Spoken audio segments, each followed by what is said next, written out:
2017 ഇപ്പോഴത്തെ കുന്നംകുളം MLA അതുപോലെ തന്നെ CPIM സംസ്ഥാന കമ്മിറ്റി അംഗമൊക്കെ ആയിട്ടുള്ള ഇപ്പൊ നിലവിൽ അവിടെ തെരഞ്ഞെടുപ്പിൽ മത്സരിക്കുന്ന AC മൊയ്തീൻ, അദ്ദേഹം 2017 വ്യവസായ മന്ത്രി ആയിരിക്കുന്ന കാലത്ത് അദ്ദേഹത്തിന്റെ PA ആയിട്ട് ഉണ്ടായിരുന്നത് കുമാർ എന്ന് പറയുന്ന ഒരു കക്ഷിയാണ്. അദ്ദേഹം തന്നെയാണ് ഇപ്പോഴും ഇവിടെ മൊയ്തീന്റെ PA. 2017 വരന്തരപ്പള്ളി പോലീസ് ഇവിടെ ഒരു കേസ് എടുക്കേണ്ടായി. ക്രൈം നമ്പർ 549/2017 പ്രകാരമാണ് കേസ് എടുത്തത്.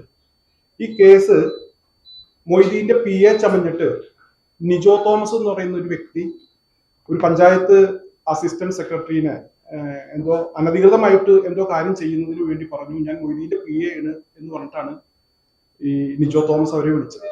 ഇവർക്ക് സംശയം തോന്നിയതിന്റെ ഭാഗമായിട്ട് ഇവര് മന്ത്രിയുടെ PA തന്നെ നേരിട്ട് വിളിച്ചു. ഈ പഞ്ചായത്ത് അസിസ്റ്റന്റ് എഞ്ചിനീയർ നേരിട്ട് വിളിച്ച് വിവരം പറഞ്ഞു. അങ്ങനെ മൊയ്തീന്റെ PA മുഖ്യമന്ത്രിക്ക് പരാതി കൊടുത്തു.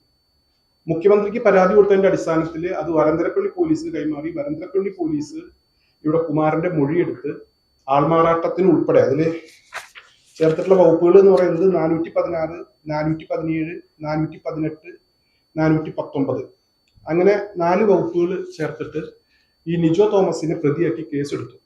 ആ കേസിൽ പിന്നീട് police Irinjalakuda first class judicial magistrate കോടതിയിൽ പോലീസ് കുറ്റപത്രം കൊടുത്തു, ഫൈനൽ ചാർജും കൊടുത്തു. പക്ഷേ ഇവിടെ 2023 ഈ സംഭവം നടന്നു. മന്ത്രിയുടെ PA ചമഞ്ഞ് തട്ടിപ്പ് നടത്തി. 2023 ഈ കേസ് ഹൈക്കോടതി കോഷ് ചെയ്തു, ഇത് റദ്ദ് ചെയ്തു, FIR റദ്ദ് ചെയ്തു. അപ്പൊ അതിന്റെ ജഡ്ജ്മെന്റ് നമ്മളൊന്ന് പരിശോധിച്ചപ്പോഴാണ് വളരെ പ്രധാനപ്പെട്ട മറ്റു ചില വിവരങ്ങൾ പുറത്തു വരുന്നത്. മൊയ്തീന്റെ PA ഈ കേസ് കോഷ് ചെയ്യുന്നതിന് വേണ്ടിയിട്ട് ഹൈക്കോടതിയിൽ അഫിഡവിറ്റ് കൊടുത്തു.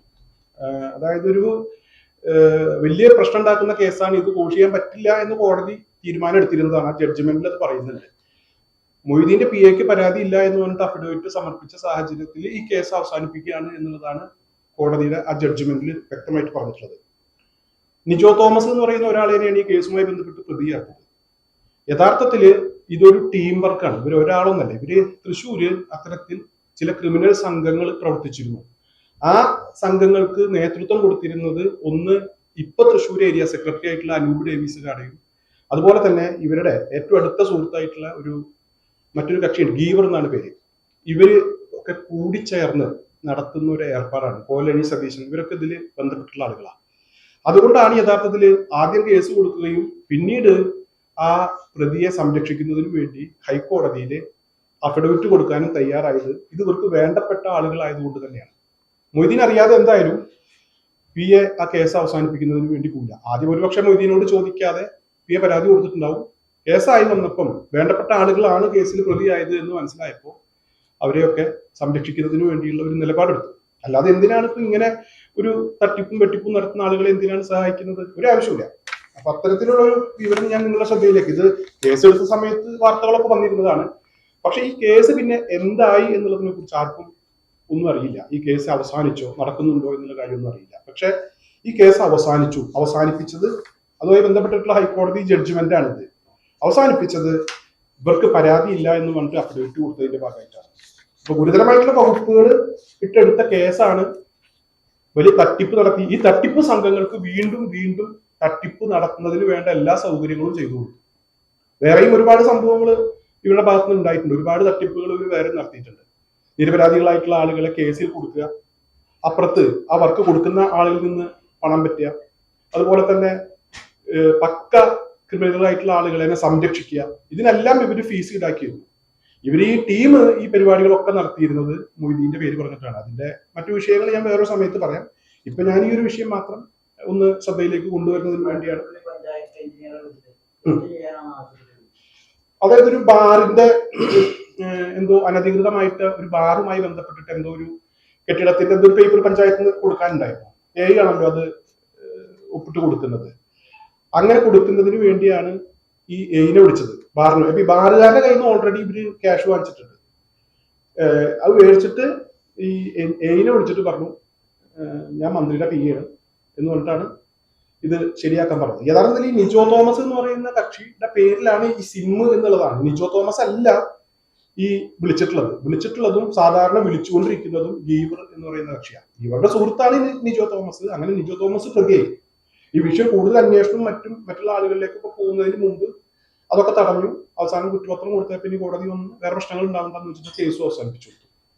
ഇതാണ് സംഭവം. ഞാൻ കുറച്ച് നാളുകളായിട്ട് ഇത്തരം വിഷയങ്ങളൊക്കെ ശ്രദ്ധിക്കുന്ന ഒരാളാണ്. ഒരു പൊതുപ്രവർത്തകനാണ്. ഞാനാണോ? ഞാൻ നേരത്തെ രാഷ്ട്രീയം പറയുകയാണെന്ന് വെച്ചാൽ നേരത്തെ ഇടതുപക്ഷ രംഗത്ത് ഉണ്ടായിരുന്ന ഒരാളാണ്. ഇപ്പം ഞാൻ UDF ലാണ്. എന്റെ പേര് കബീർ എന്നാണ്, അബ്ദുൽ കബീർ. കബീർ കടങ്ങോട് എന്നാണ് അറിയപ്പെടുക. ഇപ്പം മുസ്ലിം ലീഗിന്റെ എരുമപ്പെട്ടി പഞ്ചായത്ത് കമ്മിറ്റിയുടെ പ്രസിഡന്റാണ്. യെസ്. എരുമപ്പെട്ടി മുസ്ലിം ലീഗിന്റെ എരുമപ്പെട്ടി പഞ്ചായത്ത് കമ്മിറ്റിയുടെ പ്രസിഡന്റാണ്.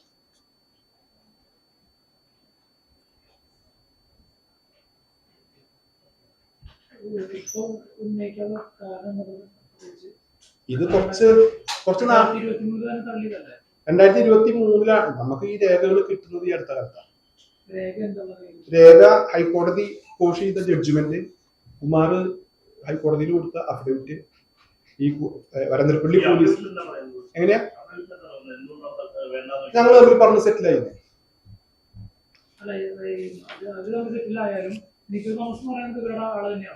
നിജോ തോമസ് ഇവർക്ക് വേണ്ടപ്പെട്ട ആളാണ്.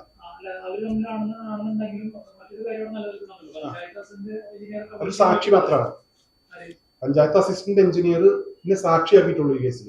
അതായത് പരാതിക്കാരൻ കുമാറാണ്.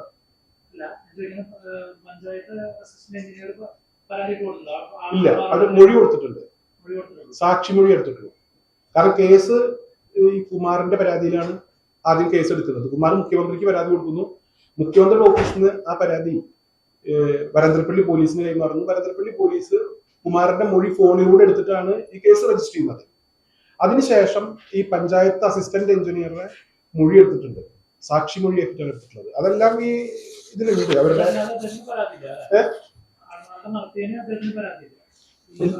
ഇല്ല, അവര് ചിലപ്പോൾ അറിഞ്ഞിട്ട് തന്നെ ഉണ്ടാവില്ല. ഇത് കോഷ് ചെയ്തൊന്നും അവർ അറിഞ്ഞിട്ടുണ്ടാവില്ല.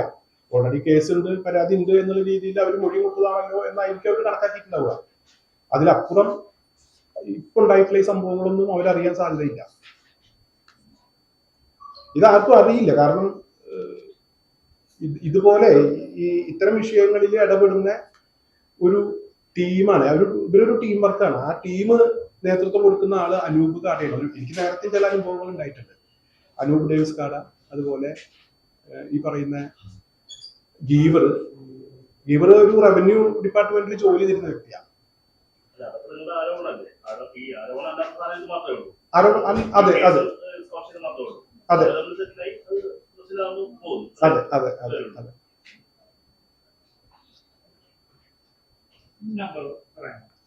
96 45 55 57 73.